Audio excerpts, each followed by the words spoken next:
Good morning students. இன்றைக்கி நம்ம 10th சாப்டரில் பாப்புலேஷன்ஸ் பார்க்க போகிறோம்.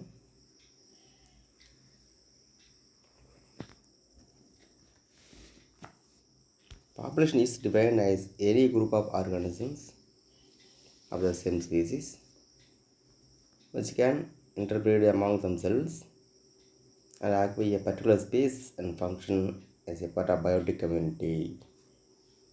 ஒரு குறிப்பிட்ட இடத்துல வாழ்ந்து தங்களுக்குள்ளே இனப்பெருக்கம் செய்யக்கூடிய ஒரு கூட்டத்தின்னு சொல்லலாம், பாப்புலேஷன் சொல்லலாம்.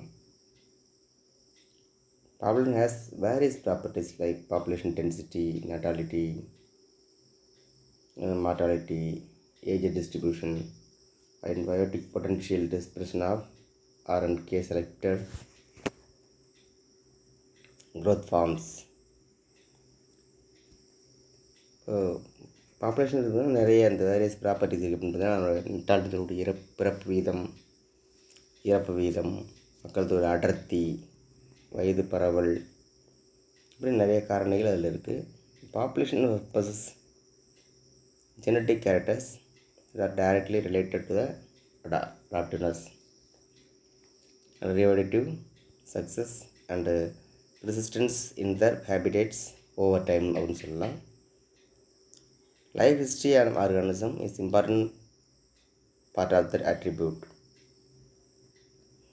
The population has a definite structure and function that can be described with reference to the time.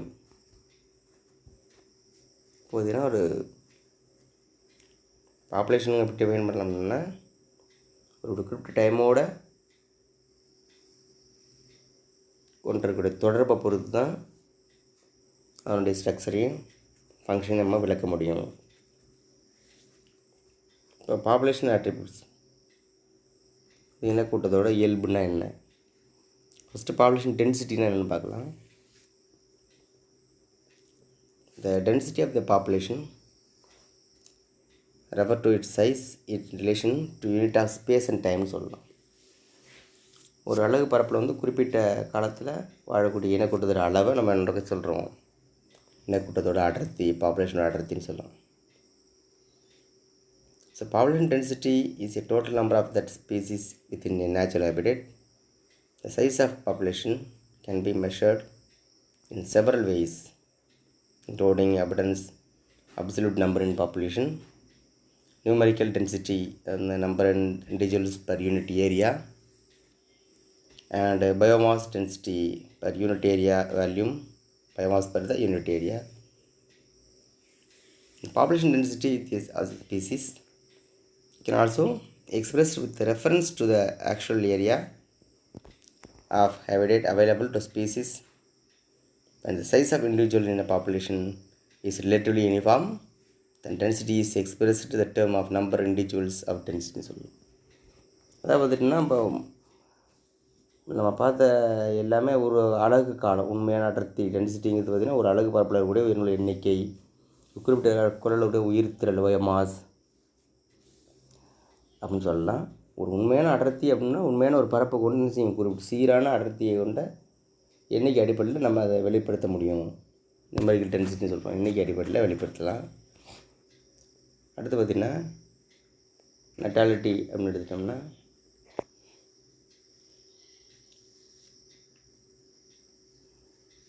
Population increase because of natality. நட்டாலிட்டின்னு ஒரு பிறப்பு வீதம் சொல்கிறோம்.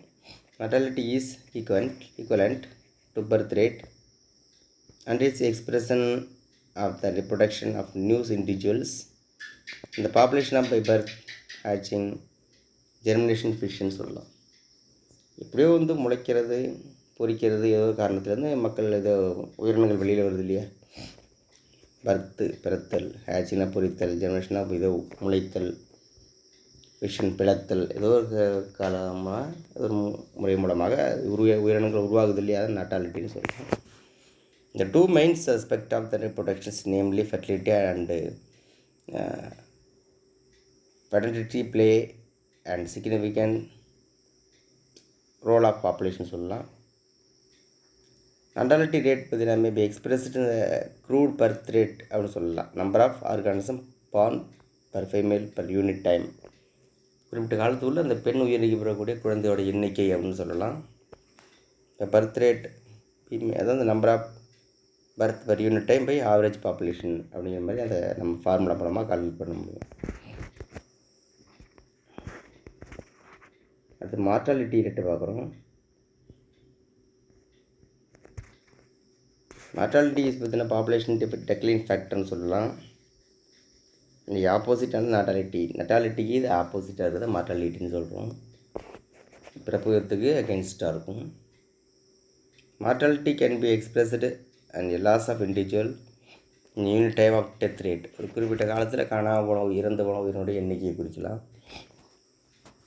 Mortality is expressed as a specific mortality at the number of members of an original population dying after the lapse of given time. குறிப்பிட்ட காலகட்டத்தில் அது காணாமல் போன உயிரினங்கள் எண்ணிக்கை தான்.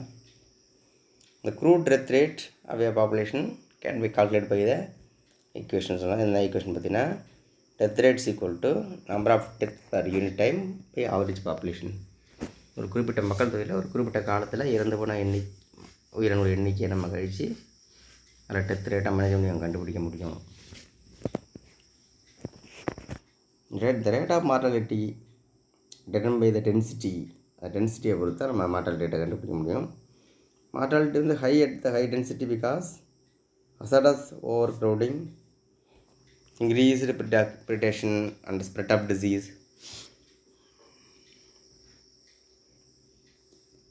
மார்ட்டாலிட்டி ரேட்டுங்கிறது பார்த்திங்கன்னா அதோடைய டென்சிட்டியை பொறுத்து தான், அது பாப்புலேஷன் டென்சிட்டியை பொறுத்து தான் மார்ட்டாலிட்டி ரேட் வந்து அதிகமாக இருக்கிறது கம்மியாக இருக்குது. அதிகமாக டென்சிட்டி இருந்ததுன்னா அங்கே வந்து என்ன நடக்கும் பார்த்திங்கன்னா இந்த ப்ரிடேஷன் சொல்லக்கூடிய கொன்று தின்னக்கூடிய பண்பு மற்றும் நோய் பரவல் இதெல்லாம் அந்த பாப்புலேஷன் டென்சிட்டி அதிகமாக இருந்துன்னு வச்சிங்களேன் இதெல்லாம் நடக்கும். அடுத்து மார்ட்டாலிட்டி ரேட் பார்த்திங்கன்னா very among species and corrected influence by the number of factors which is destruction of the nest, eggs of young by storms, wind, flood, predators, accident and desertion of the parent. இந்த மாதிரி எதனால் வந்து இந்த மாதிரி mortality rate அதிகரிக்குது, என்ன காரணமாக இருக்கலாம் அப்படின்னோம்னா ஏதாவது முட்டைகள் இறந்து போயிடுறது, முட்டைகள் உடஞ்சது, டிஸ்ட்ரக்ஷன் ஆஃப் த நெஸ்ட், கூட்டிலே முட்டை உடஞ்சி போயிடுறது ஒரு காரணம். புயல் காரணமாக இந்த மாதிரி காற்று காரணமாக வெள்ளம் காரணமாகலாம் இந்த மாதிரி மார்ட்டாலிட்டி ரேட் வந்து இன்க்ரீஸ் ஆகும். பல்காக இன்க்ரீஸ் ஆகிறது அதில் தான். ஒன்றா சாகாது, கூட்டமாக செத்து போயிடும் உயிரினங்கள். அது மனிதனாக இருந்தாலும் சரி மற்ற உயிரினங்களாக இருந்தாலும் சரி. இந்த ஸ்டார்ம்ஸ், ஃப்ளூட், விண்ட் இது மாதிரி பெரிய புயல் இது மாதிரி அடிக்கும்போது பல்கான உயிரினங்கள் காணாமல் போயிடுது இல்லையா, அது ஒரு மார்ட்டாலிட்டி ரேட் இன்க்ரீஸ் ஆகிறது ஒரு காரணம். அடுத்து பாப்புலேஷன் டிஸ்பெர்ஷன் பார்க்குறோம். இனக்கூட்ட பரவல்னால் என்னென்னு பார்ப்போம். So population have a tendency to disperse spread of all directions. மக்கள் வந்து எல்லா இடத்துலையும் பரவியிருக்கான். Until some barriers are reached. சில தடைகள் இல்லை அப்படின்னா உள்ள இன்னும் எல்லா இடம் பரவிடும். This is observe by the migration individuals into immigration out of emigration of the population area. ஒரு குறிப்பிட்ட ஏரியாவுக்குள்ளே உள்ளே வர்றது இம்மைக்ரேஷன், வெளியில் போகிறது இமைக்ரேஷன். இது மூலமாக அந்த மக்கள் தொகையானது டிஸ்பர்ஸ் ஆகிருக்கு வேர்ல்டு ஃபுல்லாக. மக்கள் தொகை உயிரினங்கள் எல்லாமே. சரி, மைக்ரேஷன்னா என்னென்னு பார்க்கலாம். Migration is a peculiar and unique kind of mass population movement from one place to another and backனு சொல்லலாம். To avoid the severe winter cold, the Siberian cranes இருக்கு இல்லைங்களா, migrate from Siberia to Vedanthangal in Tamil Nadu and return back spring to home அப்படின்னு சொல்லலாம். அதான் மைக்ரேஷனாக ஒரு இடத்துலேருந்து திருப்பி என்ன செய்யலாம், ஒரு பெக்குலரி மூவ்மெண்ட் தான். ஒரு மாத பாப்புலேஷன் மூவ்மெண்ட் ஆகும். அப்படியே ஒரு இடத்துலேருந்து ஒரு மாத பாப்புலேஷன் மூவ் ஆகி ஒரு பிளேஸ் விட்டு இன்னொரு பிளேஸுக்கு வரும். ஏன்னா அந்த பிளேஸில் வந்து ஏதோ சம் ஆஃப் த டிஸ்டர்பன்ஸ் இருக்கிறதுனால ஒரு விண்ட்டுக்கு ஒரு கடுமையான குளிர் இந்த மாதிரி அந்த மாதிரி இருக்கிற மூவ்மெண்ட்டை நம்ம மைக்ரேஷன் சொல்கிறோம். ஃபார் எக்ஸாம்பிள் என்ன சொல்லியிருக்காங்கன்னா, இந்த சைபீரியாவில் வாழக்கூடிய அந்த கிரேன்னு சொல்லிட்டு கொக்குகள் வந்து என்ன செஞ்சுருக்கு, அங்கே கூட கடுமையான குளிர்னால எங்கே வந்துன்னா தமிழ்நாட்டில் வேடந்தாங்கன்னு சொல்லக்கூடிய இந்த சங்சுவரிக்கு வந்துடுது. வந்துட்டு திருப்பி என்ன செய்யுதுன்னா அந்த குறிப்பிட்ட காலத்துக்கு வரைக்கும் பேக் ரிட்டன் த ஹோம்னு சொல்லிட்டு அவங்க நாட்டுக்கு திரும்பி போயிடுது இல்லையா.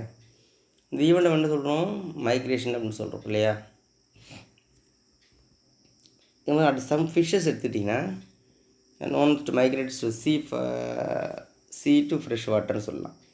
கடல்லேருந்து நண்டை நோக்கி ஒடியாந்துடும். அதான் அனாட்டமஸ் முக்கியமான 2 மார்க்குப்பா. அனாட்டமஸ் மைக்ரேஷன் 1 மார்க்கில் கேட்டிருந்தாங்க, 2 மார்க்கில் what is known anadromous migration கேட்டாங்க. சரி, அதுமாதிரி கேட்டட்ராமஸ் மைக்ரேஷன் கேட்பாங்க. இப்போ some of the fish example எழுதுனா அதில் சால்மன் ஃபிஷ் எக்ஸாம்பிள் சொல்லலாம். அதுன்னு செய்யுது ஃப்ரம் சீ வாட்டர்னு எங்கே வந்து ஃப்ரெஷ் வாட்டர் நோக்கி ஒடியாந்துருது. சரியா, அது எதுக்காக வருதுன்னா ரீப்ரொடக்ஷனுக்காகவும் வரும். அது ஒரு மாதிரி மைக்ரேஷன் தான் சரியா. ஃப்ரெஷ் வாட்டரில் சீ வாட்டர்லேருந்து ஃப்ரெஷ் வாட்டர் நோக்கி வர்றது அனாட்டமஸ்ன்னு சொல்கிறோம். சம் ஆஃப் த ஃபிஷ் எடுத்துட்டோம்னா ஃப்ரெஷ் வாட்டர்லேருந்து சீ வாட்டருக்கு போகும். அதை கேட்டட்ராமஸ் மைக்ரேஷன் சொல்கிறோம். ஈல்னு சொல்லி விலாங்கு மீன்றோம்ல, அது மாதிரி அந்த ஃபிஷ் எல்லாம் கேட்டட்ராமஸ் மைக்ரேஷனுக்குள்ளே எக்ஸாம்பிளாக இருக்காங்க. அடுத்து மைக்ரேஷன் பார்க்குறோம்.